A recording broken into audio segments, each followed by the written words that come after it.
같이 반갑게 인사 나누도록 하겠습니다. 우리 주위 분들 보시고 예수님 이름으로 사랑합니다. 잘 나오셨습니다. 예수님 이름으로 사랑합니다. 잘 나오셨습니다. 자, 일주일의 삶이 평안하셨습니까? 평안하시기 바랍니다.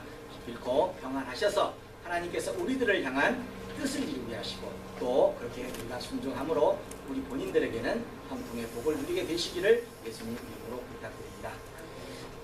오늘은 이런 말씀을 소개해드리고 싶습니다. 디모데후서지요. 디모데후서 2장 4절의 말씀을 보시면 성경은 이렇게 선포하고 있습니다. 군사로 다니는 자는 자기 생활에 얽매이는 자가 하나도 없나니 이는 군사로 모집한 자를 기쁘게 하려 함이라. 아멘. 이 말씀은 사도 바울이 한 얘기입니다. 사도 바울. 그렇죠? 이 말씀을 통해서 성도, 이 하나님을 믿는 사람들의 어떤 정체성 또 내지는 우리 여러분들이 간직해야 될 어떤 삶의 위치 또한 또 그에 따라서 성도는 어떻게 살아가야 하는지를 말하고 있는 부분이기도 합니다. 저와 여러분들은요 하나님의 군사로 선택을 받은 자들입니다. 근데 군사가요 자기 생활에 얽매이는 것이 허락되지 않았다는 거죠. 그렇죠? 군사가 자기 생활에 얽매이게 되면 어떻게 되는 겁니까? 이게 그렇죠? 군사는 오직 이 군사를 모집한 자를 위해서 존재하는 겁니다.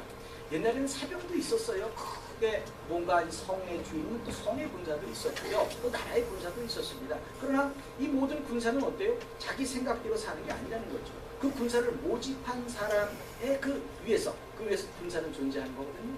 이를테면요, 군인이 나라를 지키는데 자기 생각대로 합니다. 자기 생활에 얽매인다는 말이 그런 거예요. 내 생각대로. 이를테면, 야, 이제 돌격 앞으로 했는데 가만 보니까 그것이 좀 위험한 것 같아. 그래서 가기 싫다고 해서 가지 않고. 또 여러 가지 일이 있지 않습니까? 군대에서도 해야 될 일이 있죠. 근데 내가 그 일은 제일 하기 싫어. 이제 내가 하기 싫은 일이기 때문에 하지 않겠다고 한다면 군사가 맞냐는 거죠. 그렇죠? 군사는 명령에 죽고 명령에 사는 겁니다. 같은 맥락으로 하나님의 군사는 하나님의 말씀으로 죽고 하나님의 말씀으로 사는 겁니다. 저와 여러분들은 하나님이 쓰시겠다고 모으셨습니다. 성도는요 자신의 인생이라고 마음대로 사는 것이 아닙니다. 성도는 이런 진리로 하나님의 뜻대로 살겠다는 진리로 자신의 인생을 새롭게 하는 겁니다. 이것으로 간구하는 소원도 이루는 것이고요. 또 이것으로 하나님께 영광을 돌리는 것으로 돌리는 그런 삶을 살아야 된다고 성경은 좀 말하고 있는 거예요. 여기 있는 모든 분들은 하나님으로부터 선택을 받은 분들입니다. 어떤 모양, 어떤 이유로 이렇게 예배의 자리에 있게 되었든지 간에 여러분들은 하나님의 군사로 부름을 받았고 이 천국과 형통의 열쇠를 거머쥐는 기회를 얻게 되었다는 겁니다. 여러분들은 이제 하나님의 군사이고 하나님의 그 사람입니다. 하나님의 일꾼입니다. 여러분들 모두는요 하나님의 사람으로 하나님의 군사로서 하나님의 방법으로 세상을 이겨야 합니다. 이 사실이 여러분들 이 마음의 중심에 자리 잡게 되면 삶에서 행동의 모든 중심이 되게 될 때 그렇게 될 때서야 여러분들에게 가지고 있는 여러분들이 각자 가지고 있는 여러분들의 그 마음의 소원을 이루는 겁니다. 그리고 여러분들을 모으신 하나님, 그 하나님이 무엇이든지 간에 항상 좋은 것으로 여러분들을 축복하신다는 겁니다. 그래서 삶에서 구하는 것이, 바라는 것이 있다. 여러분들 삶 가운데 무엇이가 꼭 돼야 될 게 있어요. 여러분들 삶 가운데 지금 난 꼭 무엇을 이루고 싶어요. 그렇다면 성도는 하나님의 말씀대로 살아내야 한다는 겁니다. 여러분들의 형통을 위해서, 승리를 위해서 여러분들은 지금 기회 앞에 놓여 있는 겁니다. 여러분들이 오늘 듣게 하신 말씀을 통해서 내가 어떻게 살겠다는 그 결단이 있을 때 그 결단대로 열매를 맺어지기 때문에 그렇습니다. 이제 결단하시고 말씀대로 살아내심으로 형통하시기를 예수님 이름으로 축원합니다. 아멘. 오늘은 이 다니엘을 통해서 하나님이 쓰시는 사람은 어떤 삶의 모습이어야 하는지를 살펴보도록 하겠습니다. 오늘 본문 말씀 전에 있었던 상황을 좀 대략 말씀드리면 그래요. 이 벨사살 왕이 바벨론에 이 벨사살 왕이 있었어요. 근데 이 자신의 힘을 과시하고자 뭔가 좀 교만해졌습니다. 그러니까 사실 그런 교만한 그런 마음이 있었기 때문에 이 갈대아 사람들과의 이 전쟁 중에 귀인 1,000명을 모으고 잔치를 벌이게 됩니다. 귀인, 그러니까 귀족들 한 1,000명을 모아가지고요. 지금 잔치를 벌이는 거예요. 근데 사실 이 상황은 전쟁 중의 상황이었어요. 이때 도를 넘는 지시를 이 왕은 내리게 됩니다. 대부분의 사람들이요, 자신에게 있는 어떤 알량한 자존심에 약간의 상처를 입게 되면 포기를 부려서라도 자존심을 지키려는 그런 경향이 있습니다. 우리도 마찬가지 아니에요? 뭔가 사실은 자존심 우리가 뭐 사실 좀 나름대로 좀 못하는 게 있어. 근데 뭐 못하는 걸 지적받는다든지 그러면 아이 왜 지적질이야? 뭐 이런 식으로도 말하지 않습니까? 아무튼 뭔가 좀 자꾸만 자존심에 굉장히 이렇게 자존심을 지키려고 하는 사람이 그런 경향이 뭐 많은 사람도 있고 뭐 그렇지 않은 사람도 있습니다만 뭔가 이 자존심에 상처를 입게 되면요 포기를 부려서라도 회복을 시키려고 하는 그런 경향이 있다는 겁니다. 사실 바로 3일 전에 이 잔치가 있는 바로 3일 전에 이 바벨론 이 군사들은 이 갈대아 사람들, 페르시아 사람들한테 전쟁에 패했어요. 물론 이 바벨론 제국이 얼마나 컸는지 그 성 안에는요, 그 성 안에 50만 명이나 살고 있었는데 이 사람들이 한 20년을 먹고 살 만한 그런 양식이 있었던 거예요. 그러니까 뭐 이거는 엄청난 철옹성 같은, 누구도 사실은 뭐랄까요, 그 성을 무너뜨릴 수 없을 정도의 그런 성 안에 지금 있었던 거예요. 그런데 이 그런 제국이 지금 뭔가 전쟁에 졌거든요. 그러니까 민심이 흉흉해지고 동요해지는 거예요. 이럴 때 이것을 잠재해 오려고 이 왕은 어리석은 그런 의도로 이 벨사살 왕은 예루살렘 성전에서 전리품으로 뺏어온 하나님께 제사를 드리는 데 사용했던 그 그릇들, 이런 것들을 가져오라고 해서 그것으로 술을 마시면서 바벨론 우상들을 막 찬양하고 그랬던 겁니다. 사실 전지전능하신 하나님을 모독함으로 뭐죠? 이 왕은 자신의 권위를 세운 거죠. 내가 예전에는 우리 이 바벨론 제국이 말이야, 예루살렘 성전, 그 하나님의 성전에 있는 아주 박살을 내버렸거든. 그래가지고 그 전리품으로 가져왔던 걸 가지고 오라고 그래가지고 그걸로 술을 퍼 마시면서 희희낙낙했던 거죠. 그런 호기를 부렸던 거죠. 그런데 머지않아서 손의 형체가 나타나는 거예요. 그러니까 몸은 없어요. 손만 나타나는 거예요. 여러분도 그런 영화 보셨는지 모르겠습니다만 아무튼 손이 나타나가지고 이 잔치가 베풀어지고 있는 이 연회장 벽에 무엇인가 글씨가 싹 써지는 겁니다. 그 사실을 본 이 바벨론의 이 벨사살 왕은 놀래버립니다. 너무나 놀래가지고 생각해보세요. 여러분들도 여기서 지금 뭐가 갑자기 글씨가 써진다고 생각해보세요. 놀랄만한 일이죠.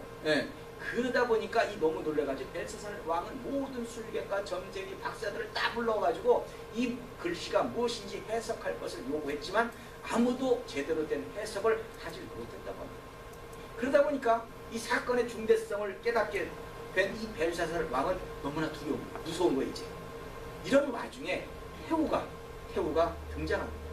오늘 본문 10절에서 해후가 왕과 그 귀인들의 말로 인하여 잔치하는 궁에 들어왔더니 궁에 딱 들어왔어요. 근데 뭔가 두려워서 떨고 있는 이 왕을 보게 되는 겁니다. 사실 태후가 오기 전에 뭔가 베풀어진 잔치에서 뭔가 이상한 징후가 있었다는 걸 들었겠지요. 그래서 뭐 박사들도 부르고 수객들도 부르고 점쟁이도 불러서 해석하려는데 안 된다는 걸 듣고서 태후가 나타난 겁니다. 그리고 그 두려워서 떨고 있는 그 왕을 보고 간언을 합니다. 왕의 생각을 권민케 말며 낯빛을 변할 것이 아닙니다. 우리가 두렵고 겁나면 막 낯빛이 변하시잖아요. 그런 거예요. 막 또 생각이 막 복잡해지잖아요. 이거 하지 말라는 거죠. 그러면서 이 문제를 해결할 유일한 사람으로 다니엘을 소개하고 있는 겁니다. 해오는 본문 11절에서요. 왕의 나라에 거룩한 신들의 영이 있는 사람이 있으니 라고 말합니다. 거룩한 신들의 영. 참 복잡한 얘기긴 해요. 근데 이게 뭐예요? 이런 사람은 어떤 사람, 거룩한 신의 영이 있는 사람이 뭐예요? 요즘 말로 말하면 그냥 성령 충만한 사람이에요. 그렇죠? 성령님의 충만한 사람입니다. 이 성령이 충만한 사람은요, 항상 이 명철과 총명과 지혜가 있어서 신들의 지혜와 같은 자라 하고 지금 평가하고 있다는 겁니다. 그러면서 태우는 뭐예요? 본문 12절에서 간언합니다. 이제 다니엘을 부르소서. 그리하시면 그가 그 해석을 알려드리리이다 라고 이야기를 합니다. 이런 상황을 보아서 하나님이 쓰시는 사람은 뭔가 이 준비된 사람을 쓰신다. 다니엘이 지금 얼추 보아도 지금 나이가 훌쩍 80 넘은 나이에요. 그 상황에서 다니엘을 부르는 거예요. 사실 이런 부분에서도 우리가 지금 생각해야 됩니다. 준비된 사람. 여러분들의 인생에서 뭔가 준비하는 것이 무엇이냐? 성도로 부르심을 받은, 우리 하나님의 군사로 부르심을 받은 이 성도들이, 사람이 어떻게 살아가야 되는 것인지 이 준비된 사람이 무엇인지를 우리는 한번 살펴보아야 된다. 대부분의 사람들은요, 참 이 천성적으로 게으르게 살고 있습니다. 어떻게 해서든지 자신이 해야 하는 일인지 알고 있음에도 불구하고요, 대부분의 사람은 내일 하지 뭐, 아니면 다음에 하지, 뭐 그것도 아니면 에이 다치면 그냥 하게 되잖아, 뭐 이런 식이에요. 군사로 부름을 받은 사람들이 게으르다는 것은 뭐죠? 죄가 되는 거예요. 군인들이 게을러서 되겠어요? 그 시간 1초 1분이라도 훈련을 하고 뭐가 준비를 해서 그야말로 싸움에 그 대비를 해야 되는데, 항상 여기가 좋사오니 하면서 현실에 안주하는 군인은 필요가 없는 겁니다. 군인은 유사시에 단 한 번의 쓰임을 받기 위해서 부단히 노력하고 준비해야 하는 겁니다. 산을 뛰어오르기도 하고요, 또 강을 건너는 훈련을 하기도 하고요, 이런 것이 아주 몸에 배도록 수차례 반복해서라도 지금 훈련을 하는 것이, 미래를 위해서 준비하는 것이 군사의 모습입니다. 하나님이 쓰시고자 하는 성도에게 있어서 준비는 뭐예요? 성령 충만입니다. 이 성령 충만으로 하나님의 군사는 모든 걸 준비하는 겁니다. 그러면 성령 충만은 평상시에 어떻게 이루어진다? 하나님의 말씀을 써하는 거죠. 이 말씀들을 묵상하고 깨닫고 그에 따라서 행동하게 되면, 몸에 배게 만들면 성령 충만함이 이루어지는 겁니다. 그래서 게을른 성품으로는 성령 충만함에 다다를 수가 없는 겁니다. 그렇기 때문에 성도는 계속 말씀을 통해서 새로운 일과 또 새로운 현상에 관심을 가지지 않게 되면 항상 뭐예요? 단조로운 일상의 틀에 박힌 어떤 사고, 전혀 변화가 없는 거예요. 전혀 변화가 없는 사람들은 하나님을 쓰실 수가 없는 거죠. 그래서 알버트 아인슈타인 박사는요, 사람은 항상 새로운 사실을 생각하지 않으면 로봇과 같이 되어버린다라고 말합니다. 아무런 새로운 생각이 없으면, 새로운 것은 사실에 대한 생각이 없으면 그냥 로봇과 같다는 거죠. 그냥 습관적으로 움직이는 거예요. 여러분들 어릴 때, 여러분들도 다 경험하셨겠습니다만, 어릴 때 좀 청춘기에는 시간 지나가는 것이 길게 느껴지는 그런 느낌이 듭니다. 뭔가 시간이 잘 안 가는 것 같아. 뭐 고등학교 시절만 해도 그렇잖아요. 빨리 졸업하고 대학교 가서 이것도 하고 저것도 해보고 막 그런 어떤 꿈에 부릅니다만, 그 시간대는 참 시간이 안 가요. 근데 이렇게 길게 느껴지는 것은 언제나 새로운 사실과 만나기 때문에 자극을 받아서 그 자극을 심하게 받기 때문이라고 합니다. 또 중년이 지나서는요, 1년이 얼마나 빨리 지나가는 것처럼 느껴지는지, 똑같은 1년인데 그렇게 빨라요. 예, 이게 뭐죠? 그 이유는 너무나도 많은 습성이 쌓여 버렸기 때문에, 예, 항상 새로운 것이 새롭지가 않은 거예요. 그거 내가 옛날에 경험했던 거, 항상 그것은 내가 옛날에 잘 알고 있었던 거, 이걸로 해가지고 모든 것이 식상한 거예요. 그러다 보니까 뭐예요? 네, 습성이 쌓여 버리기 때문에 새로운 것은 없고 새로운 게 없다 보니까 시간은 빨리 가는 것 같아요. 이 얘기는 내 얘기가 아니라 과학자 토마스 만이 말한 이야기입니다. 그래서 하나님의 군사로 부름을 받은 성도는요, 항상 새로운 것을 배워서 능력의 향상을 꾀하지 않게 되면 성령님의 충만함을 보지 못하는 겁니다. 누려보지도 못하는 겁니다. 하나님의 진리는, 즉 하나님 이 세상을 간섭하시는 방법은, 더 쉽게 말하면 여러분들이 성공하고 싶고 여러분들이 그야말로 어느 누구보다도 크게 하나님의 쓰임받는 큰 일꾼으로 거듭나기를 원한다면, 예, 그 모든 것은 뭐예요? 성령 기름이 대로 살아내는 거예요. 그 외에는 방법이 없어요. 말씀이 여러분들의 삶에서 그대로 행하게 되면 그것은 여러분의 삶 가운데 말씀을 하는 거예요. 많은 사람들은요, 성경의 말씀을 다 알고 있다고 말합니다. 근데 그대로 행하지를 않습니다. 그대로 살아내지를 않아요. 살아내지를 않으니까 말씀이 여러분들의 삶에서 아무런 능력이 되지 않는 겁니다. 그래서 그대로 행하고 있지 않고 있다는 거면, 있다고 한다면 여러분들은 성경을 아는 것이 아닙니다. 이 성경에는 무궁무진한 진리가 있습니다. 여러분들을 성공시키는 이 표대가 있습니다. 이 성경 말씀에 붙잡히게 되면 여러분들은 어느 곳에서도 항상 지혜롭고 총명하고 명철이 있고 그야말로 하나님의 쓰임받는 삶을 살아낼 수 있다는 겁니다. 그래서 성경에 기록된 이 많은 것들을 좀 다양하게 받아들여야지만 여러분들의 삶도 다양해질 수 있다는 거죠. 이렇게 훈련받는 것이 성령님의 충만함을 얻게 되는 길입니다. 하나님의 어떤 명철과 총명과 지혜는요, 그냥 얻어지는 게 아닙니다. 나 지혜 주세요, 지혜 주세요, 총명 주세요, 총명 주세요, 이래서 이루어지는 게 아닙니다. 새로운 것을 찾겠다는 의지에서 나오는 겁니다. 여러분들의 인생에서 뭔가 새로워지겠다, 이것보다는 뭐 다른 방법이 없을까? 많은 성공하는 사람들이 세상에서 볼 때 많은 성공하는 사람들이 항상 그 과거에 안주한 사람들이 성공하는 게 아니라 이것에 뭔가 더 할 것이 없느냐, 이것을 더함으로써 많은 사람들에게 유익이 될 만한 것은 없느냐, 이걸 생각하고 고민하는 사람들이 성공하는 거예요. 여러분들 뭐 각자 여러분들이 공부를 하는 부분들이 뭐 전자 관련된 컴퓨터, 뭐 의상, 뭐 여러 가지가 있겠습니다만 그 속에서 과거에 있었던 그 의상을 가지고 계속 100개만 먹으면 어떻게 돼요? 아무런 발전이 없는 거죠.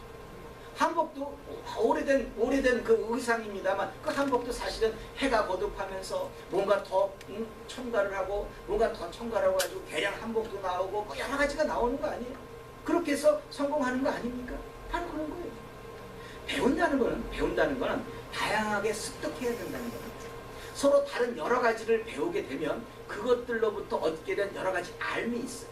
그렇죠. 그 알미 서로 어울려져 가지고 새로운 지혜와 통찰력을 솟아나게 만들어버리는 겁니다. 그러니까 각기 다른 요소가 서로 작용하는 겁니다. 그래서 종종 스스로도 놀랄 만한 어떤 견해가 생겨나는 겁니다. 이렇게 배움이 있는 것처럼, 그래서 이렇게 배움으로 성공을 하는 것처럼 성경을 보는 것도 마찬가지입니다. 성령님 말하는 건 성령님 말하는 이 모든 것은, 성령님의 역사가 여러분들의 삶 가운데 있는 이 모든 것은 여러분들이 성경을 어떻게 보고 훈련하고 쌓아지느냐에 따라서 나타나는 것이고, 그것이 성도에게는 하나님의 능력입니다. 성경을 통해서 지혜를 얻는 것도 같은 이치라는 거죠. 다양한 묵상과 다양한 시도가 있어야 합니다. 모든 사람들은 그 사람 나름대로 창조력을 지니고 태어났습니다. 하지만 대부분의 사람들은 뭐예요? 스스로 지니고 있는 이 창조력을 끄집어내지 못해요. 여러분들이 성공하려 하면 그 창조력을 끄집어내야 합니다. 그런 노력이 있어야 합니다. 앞에서 말씀드렸지만 이걸 왜 못하냐? 게을러서 못해요. 게을러서. 성공하는 사람과 성공하지 않는 사람의 딱 한 가지 차이는 백지장 같은 차이예요. 하고 안 하고. 그렇죠? 게을르고 안 게을르고. 이건 어쩔 수 없어요. 하나님께서 준비된 사람을 쓰신다는 것은 절대 게을러서는 안 된다는 말씀을 갖고, 탈무드에는 이런 이야기가 있습니다. 다른 사람보다 훌륭한 사람은 정말로 훌륭하다고 말할 수 없다. 그전 자기보다도 훌륭한 사람이야말로 진실로 훌륭한 사람이라고 할 수 있다. 이렇게 알려주고 있습니다. 이게 뭐예요? 지금 다른 사람과 비교해서 내가 저 사람보다 좀 공부를 잘하고 내가 저 사람보다 나아, 그것이 훌륭하다는 게 아니라는 거죠. 그 사람은 내버두고 내 삶의 모습, 그 전에 나보다 뭔가 훌륭한 사람으로 변화가 됐어야지만 진실로 훌륭한 사람이라는 거예요. 결국 하나님이 쓰시는 사람은 다른 사람을 뛰어넘으려고 하기보다는 자기 자신을 극복하기 위해 노력하는 사람이 어느 날 다른 사람보다 뛰어나게 되고, 또 하나님은 그런 사람을 통해서 하나님의 역사를 같이 써나가고 계시다는 겁니다. 이번에 그 동계올림픽의 이상화 그 선수도 그런 얘기를 하더라고요. TV 인터뷰에서도 항상 얘기하는 것이 자기 자신과의 싸움이라는 거예요. 결국에 가서는. 그러니까 지금 자기가 세계 기록을 가지고 있는데 결국 누굴 싸워야 돼요? 자기가 세계 기록을 갖고 있으니 자기하고 싸우는 거죠. 바로 그런 거예요. 여러분들의 삶 가운데서도 이러한 부분들이 마음의 중심에 자리가 잡혀 있어야 여러분들은 미래를 준비할 수 있다는 겁니다. 결국 준비된 사람은요, 성령 충만함을 이루어야 하는데, 그 성령 충만함은 자신을 극복하고 매일같이 새롭게 성장하고 변화를 갖는 사람이어야 한다는 겁니다. 아마도 이 다니엘도요, 어려서부터 이런 삶의 모습이었기 때문에 교육을 받을 때도 포로로 끌려와서 맨 처음에 교육을 받을 때 조건이 그거였어요. 우상하게 바쳐진 재물을 먹지 않겠다. 그 음식 내가 먹지 않고 아주 건강해서 내가 공부 열심히 하겠다. 그 원칙 안에서 뭐예요? 배움을 늘려가는 성장이 있었어요. 그러다 보니까 그 원칙이 하나님의 뜻에 합하다 보니까 하나님이 많은 지혜로 충만케 하신 거예요. 그 많은 지혜로 충만해지다 보니까 여러분들이 생각할 때 나는 하나님의 말씀대로 살았으니까 난 가만히 있으면 돼. 아니죠. 하나님의 말씀 가운데 사는 사람들은 더욱더 열심히 최선을 다해야 하는 것이거든요. 배우면서도 이 다니엘은 그렇게 살아왔다는 거예요. 그러니까 결국 80이 넘는 나이까지도 항상 그는 성장하고 성숙했고, 그 성장과 성숙은 멈추지 않았다는 겁니다.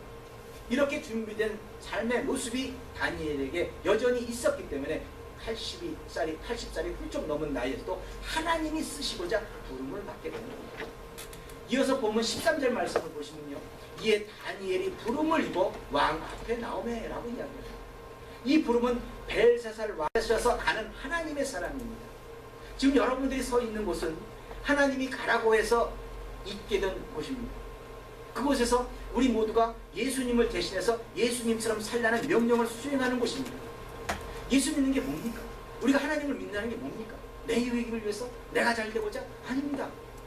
먼저 우리들의 이웃, 그 이웃을 섬기고 배려하고 나누고 사랑하면서 내 뜻을 이루는 겁니다. 세상에 많은 사람들은 삶의 방법이 틀려요. 자기 유익을 위해서 네가 있어야 되고 내 유익을 위해서 네가 좀 밝혀줘야 되겠고 뭐 이런 식으로 모든 걸 살아갑니다. 그러나 예수 믿는 사람들은 가장 근본적으로 성경에서 기록된 내용은 남을 이웃을 살림으로 형제를 높여줌으로 섬김으로 나눔으로 하나님께서 우리를 축복하시겠다는 거죠. 그 형제가 아니에요. 그렇죠? 이 속에서 우리가 지금 살아가는 겁니다. 성도라고 부름을 받은 하나님의 군사는 이 틀에서 벗어날 수가 없는 겁니다. 근데 문제는 뭐죠? 자기 뜻대로 하거든요. 주어진 삶의 현장에서 내 유익을 기준으로 모든 것을 보고 살거든요. 그렇기 때문에 세상에서 예수 믿는 사람이 욕을 먹어요. 그렇잖아요. 예수 안 믿는 것보다 지독하게 산다고 하는 얘기가 바로 그런 부분이에요. 그렇죠? 너나 예수 잘 믿으라고. 예수 믿자고 권면하게 되면 너나 제대로 살라고 얘기해요. 그런 거예요. 그렇게 살게 되면 성도들은, 하나님이 선택한 사람들은 많이 아픕니다. 인생에서의 여러 가지 고난과 시련을 닥칠 수밖에 없습니다. 왜냐하면 하나님은 돌아올 때까지 여러분들을 절대로 놓아주지 않기 때문에 아플 수밖에 없어요. 그래서 성도에게 있는 그 시련은 하나님이 돌아오라고 하시는 그 시련입니다. 이것을 잊지 마시기 바랍니다. 여러분들이 삶 가운데 뭔가 좀 막혀 잘 안 돼. 그러면 내가 지금 하나님의 말씀 가운데 방법이 아니었구나. 내가 지금 뭔가 잘못 살고 있는 거구나. 한번 검토해 보라는 거예요. 그리고 그것이 인정이 되면 회개하고 다시 돌아가야 되는 거죠. 하나님은 그걸 원하시는 거예요. 아무튼 다니엘은 이렇게 벨사살 왕 앞에 하나님의 사람으로 딱 나서게 됩니다. 근데 여전히 왕은 참 교만합니다. 얘가 우리 부왕이 유다에서 사로잡아온 유다 자손 중에 그 다니엘이냐 하고 묻습니다. 이것이 무슨 말이냐면 너는 그 부왕이었던 느부갓네살 왕이 유다에서 사로잡아온 포로에 불과하다. 그런데 나는 왕이다. 뭐 이런 허세입니다. 지금 이 벨사살 왕은 떨고 있는 거예요. 엄청 떨고 있는 겁니다. 이 떨고 있다 보니까 생각나는 것이 있던데 오래된 인기 드라마입니다만 그 모래시계가 저는 생각났습니다. 주인공이었죠. 그 최민수가 그 형장에 그야말로 이 밧줄이 다 목에 매여 있는 그 밧줄이 딱 보이는 장면이 있고 거기서 딱 그러더라고요. 그 친구한테 죽음을 앞두고 나 지금 떨고 있니 하면서 그렇죠. 그 참 표정 연기가 좀 인상이 깊었는데 그 생각이 나더라니까요. 성경학자 밀러가 말한 것이 이때 벨사살 왕은요. 지금 자신이 모독하려고 했던 이 신, 하나님을 섬기는 이 다니엘 앞에서 떨고 있기 때문에 벨사살 왕은 스스로 자신을 높였던 것이라고 이렇게 얘기합니다. 그러나 그 불안은 쉽게 없어지지 않습니다. 여러분들 죄는 회개가 아니고는 절대 해결되지 않습니다. 회개해야지 이 모든 것이 평안해지는 겁니다. 왕은 하나님을 경배할 때만 사용할 수 있었던 예루살렘의 성전 그릇들을 가지고 술을 포마셨습니다. 그 술을 포마시는 동시에 또 이 바벨론의 우상들을 찬양하는 노래를 불렀습니다. 그럼에도 불구하고 왕은 다니엘에게 마치 자신은 큰 사람인 듯 허세를 부리면서 떨고 있다는 것, 속은 무서운데 떨고 있는 걸 지금 감추는 겁니다. 과연 이런 짓을 한 왕은 이것이 하나님을 모독한 일이라고 몰랐을까요? 알고 있었어요. 그럼에도 불구하고 아무렇지도 않을 것 같아서 하나님을 좀 이렇게 하나님이 뭐 어쩌고저쩌고 하니까 하나님을 좀 밟으면서 자신이 좀 이 호기를 부렸던 이 사실 자체에 조금 마음에 걸렸던 거죠. 그러니까 떨리는 거죠. 죄는요 덮고자 해서 덮어지는 게 아닙니다. 그렇지만 왕은 끝까지 회개가 아니라 세상적인 방법으로 큰 소리를 치고 있습니다. 본문 16절에서 보시면 이제 네가 이 글을 읽고 그 해석을 내게 알게 하면 뭘 어떻게 해주겠다? 자주옷을 입히고 금사슬을 내 목에 들이고 너로 세 번째 치리자를 삼겠다라고 이야기합니다. 그러니까 결국은 엄청난 재력, 권력을 다 주겠다는 거예요. 이것만 해결해 준다. 다니엘은 지금 엄청난 그 재력과 권력을 얻는 자리에 딱 서 있는 겁니다. 과연 이때 하나님이 쓰시는 사람은 어떻게 했겠습니까? 여러분들이 지금 서 있는 그 자리가 이런 조건의 자리라면 어떻게 하시겠습니까? 하나님의 군사로 부름을 받은 사람이 적군의 어떤 회유로 모든 것을 포기합니까? 아니죠. 그렇죠? 여러분들 생각하세요. 여러분들 지금 여러분들은 사람이 무섭습니까? 하나님이 무섭습니까? 잘 생각해 보시기 바랍니다. 사람은 지금 보여요. 내 눈에 보입니다. 하나님은 절대 보이지 않습니다. 그렇지만 그래서 그런지 많은 사람들이 사람이 무섭다고 합니다. 참 지독하다고 합니다. 여러분도 그렇습니까? 이 하나님을 믿는 사람들은요, 하나님이 무서워야 합니다. 여러분들이 어떤 모양으로든 재물을 얻었다고 치자고요. 권력을 얻었고요. 여러분들이 부와 명성을 얻었다고 치자고요. 그런데 그 부와 명성을 얻었지만 그 순간에 여러분들의 목숨을 주관하시는 분이 여러분들을 데려가시겠다고 한다면 그 모은 부와 재물은 어떻게 될 거예요? 누가 쓰는 거예요? 여러분들하고는 아무런 상관이 없는 거예요. 그 부와 재물은요, 하나님이 주셔야, 하나님의 백성은, 하나님의 군사는, 하나님의 일꾼은 하나님이 주셔야지만 더 귀히 쓰임을 받는 겁니다. 그런데 대부분 사람들은 딱 앞에서 뭔가 얻게 될 것 같으면 그걸 잡아요. 그러다 보니까 고난이 계속해서 올 수밖에 없는 거죠. 다니엘은 이 당시 세상이 주는 그 유혹을 거부했습니다. 하나님이 쓰시는 사람은 다 이렇게 선택하고 결단하는 겁니다. 오늘 본문 17절에서 왕의 예물은 왕이 스스로 취하시며 왕의 상급은 다른 사람에게나 주시옵소서. 그렇게 한다 할지라도 내가 왕을 위하여 이 글을 읽으며 그 해석을 아시게 하리다 라고 선포합니다. 세상이 바라는 예물은 왕이나 가지라는 겁니다. 또 상급은 원하는 사람에게나 주라는 겁니다. 그렇지만 자신은 자신이 해야 할 일을 하겠다는 겁니다. 이게 하나님이 행하라고 보내셨기 때문에 하는 거지요. 왕이 무서워서, 왕이 겁나서 하는 게 아닙니다. 이것이 하나님이 쓰시는 사람의 모습입니다. 오직 하나님께만 충성하는 겁니다. 성도는 하나님께만 충성하도록 부름을 받은 사람들입니다. 이렇게 볼 때 하나님이 쓰시는 사람은요, 두 번째로 보면 충성된 사람을 하나님이 쓰시는 겁니다. 그러면 충성된 사람이 과연 무엇인가? 이거 어렵게 생각할 게 아닙니다. 충성된 사람은요, 충성, 그렇죠? 이란 이 마음심, 이 마음의 중심에 하나님의 음성을 듣고 말씀은, 그렇죠? 그것을 이루는 겁니다. 이로써. 이게 충성이에요. 하나님의 음성을 듣고 그것에 순종하는 것을 말하는 겁니다.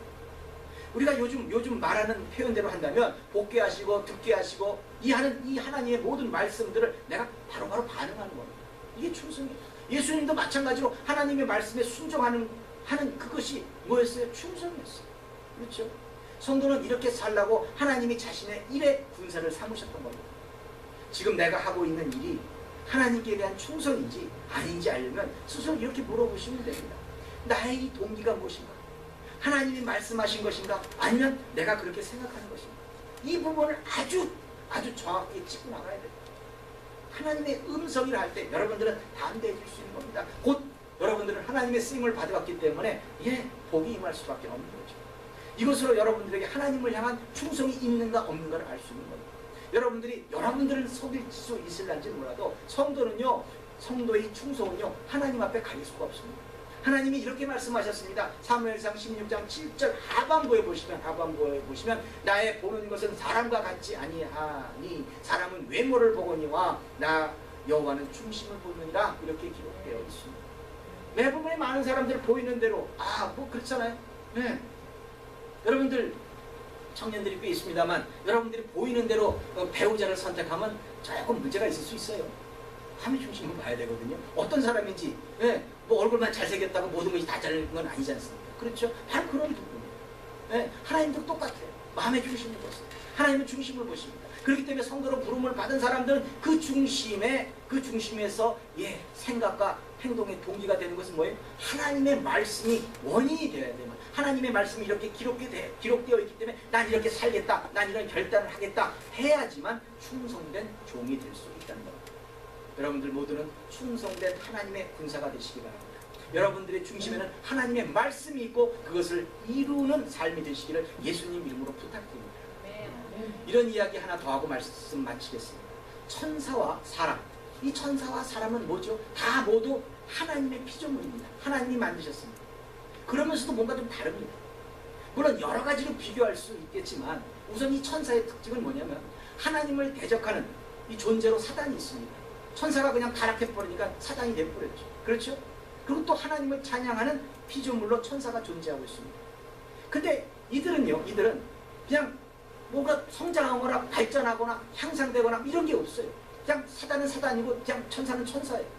자기 할 일, 능력 받은 대로, 하나님으로부터 능력 받은 대로, 지음 받은 대로 그냥 하면 되는 겁니다. 그렇지만 사람은 이런 건 없지만 별점으로 뭐예요? 항상 유혹에 약합니다. 항상 언제든지 쓰러지고 넘어져요. 말씀대로 살지 않습니다. 부패하고 타락할 수도 있어요. 내 유익을 위해서 온갖 나쁜 짓을 다 할 수 있는 사람이 사람이에요. 그렇죠? 이건 결국 다른 말로 표현하면 사람은 항상 죄를 지을 수 있다는 겁니다. 하나님을 부인하기도 하고 또 돌아오기도 합니다. 또 하나님의 그 영광을 가로채기도 하고 또 회개하기도 합니다. 그러나 장점은 언제든지 노력만 하면, 최선을 다하면 좋은 것으로 발전하고 향상시킬 수 있다는 겁니다. 사람은요 계속 성장하고 성숙할 수 있어야 합니다. 사람은요 완전 무결한 사람은 없습니다. 완전하게 될 수 없는 것을 알면서도 완전에 가까이 가려는 그 노력은 너무나 아름다운 겁니다. 하나님이 그걸 보시는 겁니다. 여러분들 모두는 이제 달라지겠다는 마음을 이 마음의 중심에 한번 품어보시기 바랍니다. 이것으로 여러분들의 인생은 달라지는 겁니다. 새롭게 살겠다는 의지를 이 중심에 품어보시기 바랍니다. 하나님이 여러분들을 사용하실 수밖에 없게 되는 겁니다. 이런 마음을 품는 것이 하나님으로부터 능력이 임하는 겁니다. 나를 변화시키는 것만큼 큰 능력은 세상에 존재하지 않습니다. 성도는 매일 변화를 품어야 합니다. 많은 사람들이요 잘못 생각하고 있는 것이 있습니다. 사람이 하나님께 심판을 받는 것은 그들이 큰 죄인이기 때문에 심판을 받는다고 생각합니다. 그런데 아닙니다. 우리 중에 제일 훌륭한 사람도요 끝없이 죄를 짓고 있습니다. 이것은 성경에 나와 있는 다윗 왕의 입장에서도 마찬가지입니다. 다윗 왕을 하나님이 얼마나 이뻐하셨어요. 너는 내 마음의 합한 자라고까지 칭찬하시는 사람인데 이 다윗 왕은 그야말로 온갖 죄악도 저지르기도 하고 하나님의 말씀 가운데 살아나기도 합니다. 그러나 분명한 건 뭐였죠? 회개했다는 겁니다. 돌아왔다는 겁니다. 그렇죠? 대부분 하나님의 심판을 받는 것은 뭔가 저 사람은 다를 것이라고 생각합니다만 아닙니다. 우리는 내 삶의 결과로 심판을 받는 겁니다. 영원한 형벌을 받을 것인지 이것은 영원한 지옥에 갈 것인지 이것은 죄를 지은 분량이나 횟수 때문이 아닙니다. 인간이 생각하기에는 지옥에는 큰 죄인도 있고 작은 죄인도 있을 거라고 생각합니다만 그러나 하나님의 기준으로는 큰 죄가 따로 있고 작은 죄가 따로 있는 것이 절대 아닙니다. 예수님을 믿음으로 받지 않고 있는 사람들이 죄인입니다. 예수를 믿지 않고 있는 사람이 죄인입니다. 그들은 영원한 형벌을 받게끔 되어 있습니다. 혹은 성도가 되어서도요 말씀대로 살지 않고 말씀을 범했음에도 돌이키지 않는 모든 사람들이 다 죄인입니다. 어떤 죄인이든지 간에 인간이 지옥에 가는 원인은 하나님께 대해서 끝까지 마음의 문을 열지 않는 겁니다. 그 마음의 문을 닫고 있는 겁니다. 누구에게든지 어떤 죄가 있든지 이 하나님으로부터 이 마음을 열고 그 하나님의 음성을 통해서 좀 새로워지겠다는 결단만 있으면 누구나 하나님은 크게 쓰시는 겁니다. 하나님이 쓰시는 사람은 완전한 사람이 아니라 매일같이 이 마음의 중심에 하나님의 말씀을 새롭게 심는 사람입니다. 자신의 삶의 결과를 말씀에 비추어서 가늠하는 자이고요 또 변화를 두려워하지 않고 그리스도의 장성한 분량에 이르도록 성숙하고자 하는 사람을 하나님이 쓰십니다. 그리고 언제든지 그렇게 살지 못했을 때 회개하고 돌아오는 사람을 하나님은 무지하게 기뻐하십니다. 하나님의 인내가 다할 때까지 끝까지 이 마음의 소리를 거부하지 마시기 바랍니다. 이 말씀을 듣고 있는 여러분들은 아직도 기회가 많이 있습니다. 이제 반응하시기 바랍니다. 마음의 중심에 있는 이 소리에 귀를 기울이는 그런 지혜가 충만하시기 바랍니다. 그래서 하나님께는 영광이 되고 자신들에게는 형통의 복이 임하게 되시기를 예수님 이름으로 축원합니다. 기도하겠습니다. 할렐루야. 하나님 아버지 감사합니다. 믿음의 일꾼들에게 새로운 도전을 주시니 진심으로 감사드립니다. 그렇습니다. 저희들은 매일같이 변해야 됩니다. 저희들이 매일같이 이 마음의 중심의 변함을 통해서 성령님의 충만함을 받고 총명을 받고 지혜를 받고 많은 것으로 하나님께 영광을 돌릴 수 있습니다. 하나님 성령 충만한 가운데 저희들을 붙들어 주시옵소서. 매일같이 변하겠다는 삶의 결단이 있게 하여 주시옵소서. 말씀을 통해서 새로워지겠다는 삶의 결단이 있게 하여 주시옵소서. 그래서 하나님이 주시는 그 모든 지혜로 세상을 정복하며 다스리는 일꾼으로 거듭날 수 있도록 축복하여 주시옵소서. 감사하며 이 모든 말씀 예수님 이름으로 기도드립니다. 아멘.